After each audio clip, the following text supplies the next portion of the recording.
प्रश्न बघा काय म्हणतो, 7 व्यक्तींच्या वयाची सरासरी हे 21 आहे. नवीन व्यक्ती आल्याने सरासरी 1 ने कमी होते, तर त्या व्यक्तीचे वय किती? बघा व्यक्ती लिहून घ्या. सुरुवातीला व्यक्ती किती आहेत, व्यक्ती आणि त्यानंतर त्यांच्या वयाची सरासरी. बघा आता ज्या वेळेस असा प्रश्न असतो त्यावेळेस व्यक्ती आणि वयाची सरासरी काय करायची, गुणिले करून घ्यायची. सुरुवातीला किती आहेत व्यक्ती, 7 व्यक्ती, यांच्या वयाची सरासरी किती आहे 21. या दोघांचा गुणाकार करा.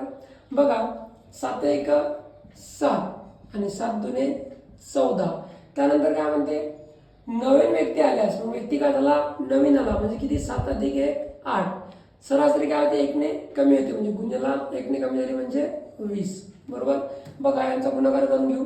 8 गुणे 16 आणि 0 तसेच्या तसे. बघा आता यांच्यातला फरक काढला की आपल्याला त्या नवीन व्यक्तीची वय काय होते माहिती पडते. मग नवीन व्यक्तीचे वय काढण्यासाठी आपल्याला दोघांचं काय करावं लागते, फरक काढावं लागते. मग बघा 160 मधून जर आपण 147 काढले तर राहतात किती, 27 वर्ष. किती राहतात, 27 वर्ष. म्हणजे त्या नवीन आलेल्या व्यक्तीचे जे वय आहे ते किती आहे, 27 वर्ष. त्यानंतर तुम्हाला स्क्रीनवरती अजून एक प्रश्न दिसतोय, त्या प्रश्नाचं उत्तर तुम्हाला कमेंट करून सांगायचे आहे. व्हिडिओ आवडल्यास व्हिडिओला लाईक करा आणि शेअर करा.